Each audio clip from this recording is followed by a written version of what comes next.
സമരം ചെയ്യും, സമരം ചെയ്യും, സമരം ചെയ്യും, മരണം വരെയും സമരം ചെയ്യും, സമരം ചെയ്യും, സമരം ചെയ്യും, മരണം വരെയും സമരം ചെയ്യും. ഹലോ ഹലോ ചേട്ടാ. ഓ, ഇതെന്താ സമരം? എന്താ? നിരാഹാര സമരം. അത് മനസ്സിലായി. എന്തിനു വേണ്ടിയാണെന്ന്? ഇത് സ്വന്തമായിട്ട് എന്തെങ്കിലും ബിസിനസ് ചെയ്യണം, ജോലിക്കും കൂലിക്കും പോകാതെ വീട്ടിലിരിക്കുന്നു എന്ന് പറഞ്ഞാൽ അമ്മയും ഭാര്യയൊക്കെ വീട്ടിൽ ഭയങ്കര ബഹളമാണ്. അതുകൊണ്ട് ഞാനൊരു പുതിയ ബിസിനസ് തുടങ്ങി. അതായത് ഈ പുതിയ പുതിയ സാധനങ്ങൾ, ഫ്രിഡ്ജ്, TV, അലമാര, ഇങ്ങനെ തുടങ്ങിയ സാധനങ്ങളൊക്കെ എല്ലാവരും കടയിൽ ചെന്ന് പൈസ കൊടുത്ത് വാങ്ങും. പക്ഷെ പാവപ്പെട്ടവർക്ക് ഇത് ഫസ്റ്റ് സാധനം വാങ്ങിക്കാൻ ചിലപ്പം കാശ് കാണത്തില്ല, കൈ പറ്റൂല. ഇവർക്ക് ഞാൻ സെക്കൻഡ് ഹാൻഡ് സാധനങ്ങൾ, പഴയ സാധനങ്ങൾ ഇൻസ്റ്റാൾമെന്റ് അവസ്ഥയിൽ ആവശ്യപ്പെടുന്ന സ്ഥലത്ത് കൊണ്ടെത്തിച്ചു കൊടുക്കും. ഇങ്ങനെ ഒരു ബിസിനസ് ഞാൻ ചെയ്തു. ഇതിന്റെ പേരില് എന്റെ പെണ്ണും പിള്ള എന്നെ ഡിവോഴ്സ് ചെയ്യുമെന്ന് പറഞ്ഞിരിക്കുക. വക്കീലിനെ കാണാൻ പോയിരിക്കുക. ആ നോട്ടീസ് പിൻവലിക്കുന്നത് വരെ ഞാൻ സമരം. ഒരു കാര്യമല്ലേ, ഈ 40 ദിവസമൊക്കെ നിരാഹാരം കിടന്നു കഴിഞ്ഞാൽ പട്ടിണി കൊണ്ട് മരിച്ചു പോട്ടാ. ചത്താലും കുഴപ്പമില്ല, ഞാൻ സമരം ചെയ്യും. നോട്ടീസ് പിൻവലിക്കും, സമരം ചെയ്യും, മരണം വരെയും സമരം ചെയ്യും.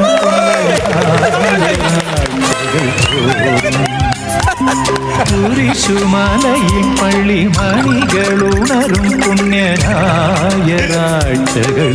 എന്നെ എല്ലാവർക്കും അറിയാമെന്ന് എനിക്കറിയത്തില്ല.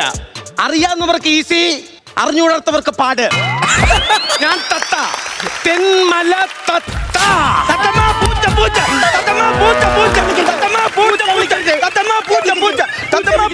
പൂച്ച വിളിക്കരുത്, പൂച്ച വിളിക്കരുത്. എന്താണ് ഈ പൂച്ച വിളിച്ച? എനിക്ക് പേടിയാ. സ്വന്തം ഭർത്താവിനെ പേടിയില്ല, പൂച്ചയെങ്കിലും ഒന്ന് പേടിക്കടി. എനിക്കിത് വേണം, എനിക്കിത് വേണം. 2 ദിവസമായി ഈ സമരം തുടങ്ങിയിട്ട്. എഴുതി വച്ചിരിക്കുന്നത് കണ്ടോ, 41 ദിവസമായെന്ന്. 40. തത്ത ചേച്ചി, ഞാൻ ഒരു കാര്യം പറയട്ടെ. പുള്ളിക്കാരൻ നല്ലൊരു ബിസിനസ് അല്ലേ തുടങ്ങിയത്, പിന്നെ അതിനെന്തിനാ ചേച്ചി കേസ് കൊടുക്കാൻ പോയത്? സംഭവം നല്ല പരിപാടി തന്നെയാ. വീട്ടിലുള്ള ഉപകരണങ്ങൾ ഇല്ലാത്തവർക്ക് പഴയ സാധനങ്ങൾ കൊണ്ടു കൊടുക്കുക എന്നുള്ളത്. എന്നും പറഞ്ഞ് സ്വന്തം വീട്ടിൽ ഉപയോഗിച്ചുകൊണ്ടിരുന്ന സാധനങ്ങൾ മൊത്തം നാട്ടുകാർക്ക് പറക്കി കൊടുക്കേണ്ട കാര്യമുണ്ട്. ഇപ്പൊ ഞാൻ അതിന് വേണ്ടി ഇവിടെ പ്രാന്തെടുത്ത് കിടക്ക. നാണമുണ്ടോ മനുഷ്യ? നിങ്ങൾക്ക് നാണമുണ്ടോ? ഇനി എന്നും പറഞ്ഞോണ്ട് ഈ ഡിവോഴ്സ് കൊടുക്കേണ്ട വല്ല കാര്യമുണ്ടോ? നീ എന്താ പറയുക, ഇതൊരു ബിസിനസ് അല്ലേ? ബിസിനസ് ആയാലും പോലും ബിസിനസ്. ഇതിനു മുമ്പ് നല്ല ഒന്നാം തരം ഒരു ബിസിനസ് ഇല്ലായിരുന്ന മനുഷ്യ. അയ്യോ, എന്ത് ബിസിനസ്? നീ പറ, കേക്കട്ടെ. വീട്ടിലെ ഊണെന്നും പറഞ്ഞൊരു ബിസിനസ് ഉണ്ടായിരുന്നു. വീട്ടിലെ ബിസിനസ് ഉണ്ടായിരുന്നു. ഈ ബിസിനസ് കഴിയുമ്പോ എന്നും ഈ ചോറ് മിച്ചം വരും. ഈ ബാക്കി വന്ന ചോറ് മിച്ചം വന്നത് കൊണ്ടാണ് പിറ്റന്നൂട്ട് നമ്മൾ പഴകഞ്ഞി കച്ചവടം കൂടി അങ്ങോട്ട് തുടങ്ങിയത്. പഴങ്കഞ്ഞി കച്ചവടം തുടങ്ങി. പക്ഷേ ഞാനത് നിർത്തിയില്ലായിരുന്നെങ്കിൽ നിന്റെ അച്ഛൻ ചത്തുപോകുമായിരുന്നു. എന്റെ അച്ഛൻ എന്തോ ചെയ്തു? 24 മണിക്കൂർ ആ പഴങ്കഞ്ഞി കലത്തിനകത്ത് തലയിട്ടോണ്ടിരിക്കുന്നത്. അതിനകത്ത് വീണ് ചത്തുപോയാലോ? അതുകൊണ്ടാണ് ഞാൻ അങ്ങ് നിർത്തിയത്. നാണമില്ലാത്തൊരു മനുഷ്യൻ. അല്ലല്ല, എനിക്ക് മാന്യമായിട്ട് വേറെ ജോലി ഉണ്ടായിരുന്നു. നീ കാരണമല്ലേ നിർത്തിയത്? ഉണ്ടായിരുന്നേ, നല്ലൊരു ജോലി ഉണ്ടായിരുന്നു. അതെന്ത് ജോലി എന്നൊന്ന് ചോദിച്ചു നോക്ക്.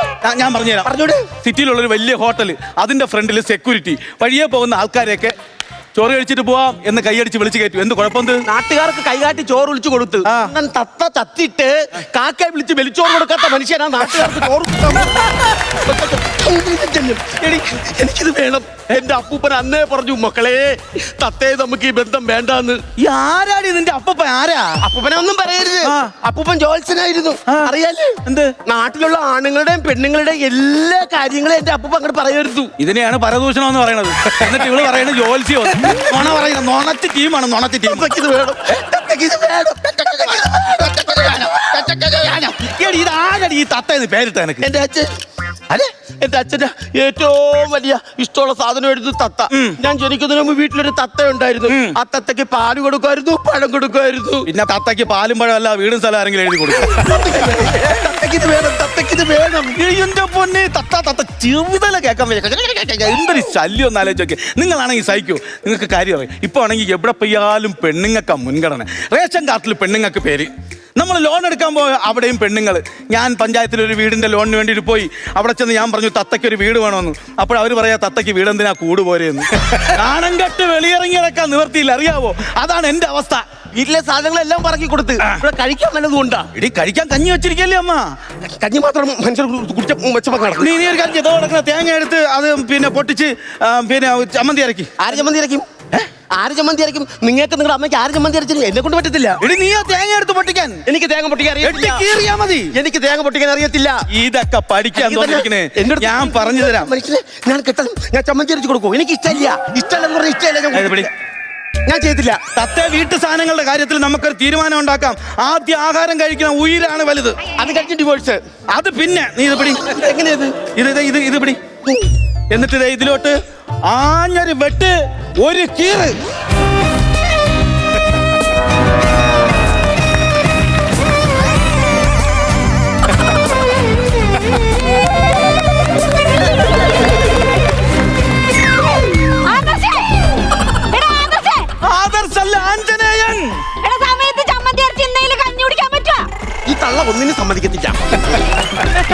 ഒരുവിധം ആ ഡിവേഴ്സിനെ വേറെ റൂട്ടിൽ കൊണ്ടുവരികയായിരുന്നു. ആ കള്ളക്കളവ് എല്ലാം നശിപ്പിച്ച് എവിടേക്ക് എന്തെങ്കിലും ചെയ്ത് ജീവിക്കാന്ന് വെച്ച് കഴിഞ്ഞാൽ സമ്മതിക്കത്തില്ല.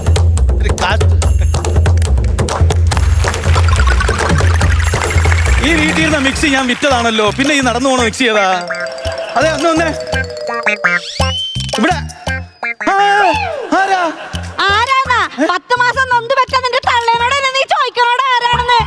അമ്മ അതെനിക്ക് മനസ്സിലായി. അതല്ല, നിങ്ങൾ എന്താ ഈ വേഷത്തില്? കുട്ടി പാട്ടുകാരെ തേടി ടോപ്പ് സിംഗർ ഓഡിഷൻ UAE. 8-നും 15-നും ഇടയിൽ പ്രായമുള്ള കുട്ടികൾക്ക് ഓഡിഷനിൽ പങ്കെടുക്കാം. ഓഡിഷനിൽ അസാമാന്യ പ്രകടനം കാഴ്ചവെക്കുന്നവർക്ക് ടോപ്പ് സിംഗർ ഗ്രാൻഡ് ഫിനാലയിൽ പങ്കെടുക്കാൻ അവസരം. പ്രവേശനം സൗജന്യം. രജിസ്റ്റർ ചെയ്യാൻ ഉടൻ വിളിക്കൂ. +971 5263 10876. ഞാൻ ഈ വേഷം കെട്ടി നടന്നില്ലെങ്കിൽ ഞാനും പഴയതാന്നും പറഞ്ഞ് ഇവൻ എന്നെ എടുത്ത് സെക്കൻഡ് വിലക്ക് വിൽക്കും. എന്റെ ബിസിനസ് അല്ലേ? ബിസിനസ് നിങ്ങൾ കേൾക്കണം. കഴിഞ്ഞ ദിവസം ഇവിടെ ഒരു ഓട്ടോറിക്ഷ കൊണ്ടുവന്ന് നിർത്തി ഈ പെരക്കകത്ത് സകലമാന സാധനങ്ങൾ കുത്തി നിറച്ച് കയറ്റിവിട്ട് അതിന് സ്ഥലമില്ലാഞ്ഞുകൊണ്ട് തലനാരിഴക്ക് ഞാൻ രക്ഷപ്പെട്ടു. അല്ലെങ്കിൽ എന്നെ ഇവൻ കയറ്റിവിട്ടേനെ. ഇതെന്തൊരു കഷ്ടം നോക്കണേ. അതേടാ കഷ്ടമാണ്. നിന്നെ പോലെ തന്നെ ഒരു മൂത്താങ്ങളെ എനിക്കുണ്ടായിരുന്നു. രായപ്പൻ മൊത്തം വിറ്റ്. എന്നാ അതിലൊരു 10 വിറ്റ് കൂടെ പറ, എന്തെങ്കിലും കിട്ടും. അതല്ല, അവൻ കുടുംബത്തെ സാധനങ്ങൾ മുഴുവനും തൂക്കി വിറ്റ കാര്യം പറഞ്ഞു. അങ്ങേര് തൂക്കി വിറ്റ് കുടിച്ച അങ്ങേരെ എന്നെ ഒരേ കണ്ണിൽ കാണല്ലേ കേട്ടോ. പക്ഷെ അവൻ നിന്നെ പോലെയല്ല, അവൻ ലക്ഷ്യബോധമുള്ളവനായിരുന്നു. എന്ത് ലക്ഷ്യം ഉണ്ടായിരുന്നു ഞങ്ങൾ വരുന്നത്? അവനെ എവറസ്റ്റ് കൊടുമുടി കയറണമെന്ന് വലിയ ആഗ്രഹമായിരുന്നു. സ്വന്തം വീട്ടിലടക്കുന്ന തെങ്ങില് തേങ്ങ അടക്കാൻ വേണ്ടിട്ട് ആരെങ്കിലും കയറണ കണ്ടാ തലയിറങ്ങി വരുന്ന മനുഷ്യനാ എവറസ്റ്റിൽ കയറാൻ പോണം. നാണം ഉണ്ടാ തള്ള സ്വന്തം കുടുംബത്തെ കുറിച്ച് ഞാൻ തള്ളി വെക്കാൻ വേണ്ടിട്ട്. എന്ത് ഞാൻ തള്ളി വെച്ചോന്നല്ല എടാ, ഇതൊക്കെ നിർത്തിയിട്ട് വല്ല പെറ്റ് കച്ചവടം തുടങ്ങടാ. ഞാനൊരാണല്ലേ, ഞാനങ്ങനെ പറയും. എടാ നീ പെറ്റിട്ട് കൊച്ചുങ്ങളെടുത്ത് വിൽക്കണ കാര്യമല്ല. ഈ പട്ടി പൂച്ച അങ്ങനത്തെ പശുമൃഗാദികളെയൊക്കെ വിൽക്കണ കച്ചവടം ഇല്ലേ, പെറ്റ്സ് കച്ചവടം. അതാവുമ്പോ നിന്റെ തത്തേനെയും കിട്ടണ വിലക്ക് തൂക്കി അങ്ങോട്ട് വിൽക്കാം. കേൾക്കരുത്. എനിക്കറിയാം നിങ്ങൾ ഏത് റൂട്ടാ പറഞ്ഞു പറഞ്ഞതെന്ന്. ഈ കള്ളക്കവി ഒരൊറ്റ ഒരുത്തി കാരണമാണ് അവളെ രണ്ടാമത് എന്റെ വീട്ടിലേക്ക് കെട്ടിയെടുത്തത്. എന്നിട്ട് ഇപ്പൊ നിന്ന് അതൊന്നും പറയരുത് കേട്ടാ. അതിനിപ്പോ ഞാൻ അനുഭവിച്ചോണ്ടിരിക്കണേ. അവൾ ഇങ്ങോട്ട് വന്ന് കേറി ബാക്കിയുള്ള ചക്രശ്വാസം വലിക്കാനും തുടങ്ങി. മനുഷ്യന് നല്ല ശ്വാസം നല്ല രീതിയിൽ വലിക്കാൻ പറ്റില്ല, അപ്പോഴാണ് ചക്രശ്വാസം കൊണ്ട് നടക്കണത്. നിങ്ങൾ എന്തോ പറയുന്നത്? എടാ മനസാക്ഷി വേണോടാ, മനസാക്ഷി. നിങ്ങൾക്ക് തത്തേ ഇഷ്ടമല്ല, അതാണ് വിഷയം. എനിക്ക് തത്തേനെയും ഇഷ്ടമാണ്, എനിക്ക് പൂച്ചേനെയും ഇഷ്ടമാണ്. തത്തേനെയും ഇഷ്ടമാണ്, പൂച്ചേനെയും ഇഷ്ടമാണ്, കാക്കേനെയും ഇഷ്ടമാണ്. കഴിഞ്ഞ ദിവസം അവിടെ അടുക്കളപ്പുറത്തിന്ന് വെച്ചാൽ തൊട്ടിക്കകത്തെ വെള്ളത്തില് കാക്ക വീണ് കിടന്ന് ഞാൻ അതിനെ രക്ഷിച്ച് പറത്തി വിട്ട്. നീ കണ്ടാ എന്നും ദാ മാവുമ്മ വന്നിരിക്കും എന്നെ കാണാൻ. എന്താ സ്നേഹം കൊണ്ട്. ആ സ്നേഹത്തിന്റെ കഥയൊന്നും എന്റെ അടുത്ത് ഇങ്ങോട്ട് കൂടുതൽ പറയണ്ട. ഈ കാക്ക വലുതായതിനു ശേഷം അതിന്റെ കുറച്ച് കുഞ്ഞുങ്ങളെയും കൊണ്ട് നന്നായിരുന്നു. ഈ ഇടയ്ക്ക് കണ്ടായിരുന്നോ? ആ കുഞ്ഞുങ്ങളെ കൊണ്ടൊന്ന് കാണിക്കൂടെ. എന്താണ് എന്നോടുള്ള സ്നേഹം കൊണ്ട്. എന്നിട്ട് ഈ കാക്ക ആ കുഞ്ഞുങ്ങളടുത്ത് പറഞ്ഞ എന്താണെന്ന് കേട്ടാ? ഞാൻ കേട്ടില്ല, നീ കേട്ടാ? ഞാൻ കേട്ട്, ഞാൻ പറഞ്ഞുതരാം. മക്കളെ തോന്നിക്കുന്ന തള്ളയെ നോക്കി വെച്ചോളണം, അഥവാ ഞാൻ ചത്തുപോയാലും അവരുടെ വലിച്ചോറ് നിങ്ങൾ തന്നെ തിന്നണമെന്ന്. നിങ്ങൾക്ക് ഇപ്പൊ എന്റെ ബിസിനസ് അല്ലേ വിഷയം? ഞാനത് നിർത്തി. നിങ്ങൾക്ക് ഇഷ്ടമല്ല, തത്തയ്ക്ക് ഇഷ്ടമല്ല, ഞാൻ നിർത്തി. ഒരു കാര്യം ചെയ്യാം, ഞാൻ പുതിയൊരു സംഭവം ചെയ്യാൻ പോകുന്നു. ഇപ്പോഴാണെങ്കിൽ നാട്ടിൽ ബംഗാളികൾ പണിക്കുന്ന ബംഗാളികൾ ഇഷ്ടം പോലെ ഉണ്ട്. ഞാൻ അവർക്ക് വേണ്ടിയിട്ട് ഈ വീട്ടിൽ ഫുഡ് ആൻഡ് അക്കോമഡേഷൻ അറേഞ്ച് ചെയ്യാൻ പോകുന്നു.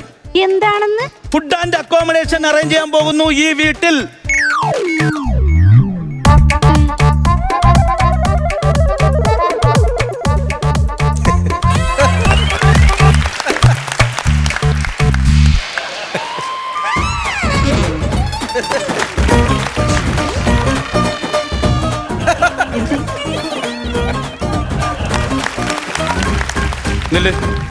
എന്താ സംഭവം? വ്യക്തി വികസനം. എന്തുവാടാ? ആറ്റിറ്റ്യൂഡ്. ഇവിടെ അങ്ങനെ നിന്നിട്ട് കാര്യമല്ല, എന്തെങ്കിലും പറയണം. മാതർന്ന് പറ. അങ്ങോട്ട് മാറിക്കേ, നിങ്ങൾ ഇങ്ങോട്ട് മാറിക്കേ. ഇപ്പൊ എന്താ പറഞ്ഞത്? എന്റെ മോളെ, ഇവൻ ബംഗാളികൾക്ക് ഫുഡ് ആൻഡ് അക്കോമഡേഷൻ കൊടുക്കാൻ പോണെന്ന്. Food and accommodation.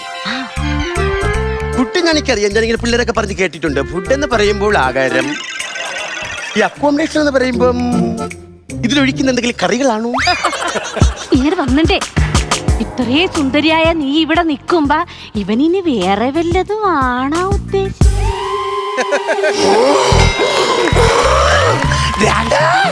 ഞാൻ കോളേജിൽ പഠിക്കുന്ന സമയത്ത് റോഡുകളിലൂടെ നടന്നു പോകുമ്പോ ചെറുപ്പക്കാരന്റെ മുഖത്ത് നോക്കും, പക്ഷെ നോ അക്കോമഡേഷൻ.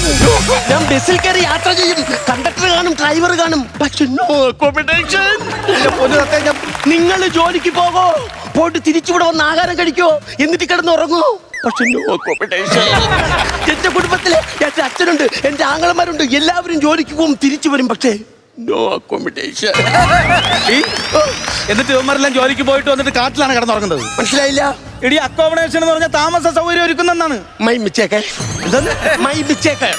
വേറെ എന്തും സഹിക്കാം, ഇംഗ്ലീഷ് ആണ് സഹിക്കാൻ പറ്റാത്തത്. എന്തോന്ന് എടി എനിക്ക് സഹിക്കാൻ പറ്റുന്നില്ലാന്ന്. എന്നെ അങ്ങനെ നിങ്ങൾ കൂടുതൽ കുറ്റമൊന്നും പറയണ്ട, ഇംഗ്ലീഷ് അറിഞ്ഞൂടൊന്നും പറഞ്ഞ് ആ, എന്റെ നാട്ടിൽ വന്ന് തിരക്കി നോക്കണം, ആ. എന്റെ വീട്ടുകാരോട് തിരക്കി നോക്കണം. ആ. ഞാന് ഐറ്റം വേറെയാ. അത് നീ ഇവിടെ വന്നേ, നീ എന്റെ കൂട്ടത്തിൽ ജീവിച്ചു തുടങ്ങി 2-3 ദിവസം കഴിഞ്ഞതിന് ശേഷം എനിക്ക് മനസ്സിലായത് എന്തോന്ന് നീ ഐറ്റം വേറെയാണ്. കൊണ്ടക്കളയടേ ഈ തത്തേനെ. കൊണ്ടക്കളയാൻ നോക്കണേ ഇവിടെ. എങ്ങനെ കൊണ്ട് കളയും? എന്നെ രണ്ടാമത് ഇങ്ങനെ വീട്ടിൽ കൊണ്ട് കളഞ്ഞ സമയത്ത് നിങ്ങളാണ് പറഞ്ഞത് വീണ്ടും കെട്ടണമെന്ന് പറഞ്ഞു. മക്കളെ സാക്ഷി നിർത്തി, നാട്ടുകാരെ സാക്ഷി നിർത്തി. അങ്ങനെ തത്ത പോകില്ല. ഓ. അതെന്റെ ഫോൺ, എന്റെ ഫോൺ, എന്റെ ഫോൺ. എന്നെ ആരാട്ടും വിളിക്കണം. ആരുടെ ഫോണായാലും ഇവിടെ സംസാരിക്കാനുള്ള അവകാശം തത്തയ്ക്ക് മാത്രമേ ഉള്ളൂ. ഹലോ ഹലോ ഹലോ, ആരാ? ഇത് തിരുവനന്തപുരം മൃഗശാലയിൽ നിന്ന് വിളിക്കുകയാണേ. പറയൂ സാർ, എന്താ സാറേ കാര്യം? ഒരു തത്തയെ കൊടുക്കാനുണ്ടെന്ന് പറഞ്ഞ് ഫോൺ ചെയ്തിരുന്നു ഇങ്ങോട്ട്. ആര് പറഞ്ഞു?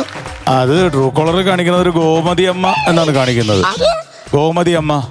ഓക്കെ സാറേ, ഓക്കെ സാറേ, ഓക്കെ സാറേ, ഓക്കെ സാറേ. എന്നെ വിൽക്കണമല്ലേ? തത്തമ്മയെന്ന് പറഞ്ഞ് വിൽക്കണമല്ലേ? എന്റെ മനുഷ്യൻ എനിക്ക് ഡൈവോഴ്സ് വേണം. എനിക്ക് ഡൈവോഴ്സ് വേണം. തരാം. തരാമല്ലോ, തരാം. പക്ഷെ ഞാൻ വക്കീലിനെ പോയി കണ്ടപ്പോ വക്കീൽ പറഞ്ഞ എന്താണെന്ന് അറിയാമോ? പറഞ്ഞു. എനിക്ക് മറ്റതും വേണമെന്നും വിവാഹ സർട്ടിഫിക്കറ്റും കൂടി വേണമെന്ന് എടുത്തോണ്ട് വാ. അലമാര എടുത്തോണ്ട് പോ. അലമാര ഇരിക്കുന്ന എടുത്തോണ്ട് പോയി. ആ അലമാര എവിടെയെന്നാ ചോദിച്ചത്? അയ്യോ അലമാര എവിടെടാ? അയ്യോ, അലമാര ഞാൻ വിറ്റ്. ആർക്ക്? അത് ബോംബെയിലുള്ള രവിക്ക്. അപ്പൊ എന്റെ വിവാഹ സർട്ടിഫിക്കറ്റ് ബോംബെയില്. ഇനി തത്ത ബോംബെയിലോട്ട്.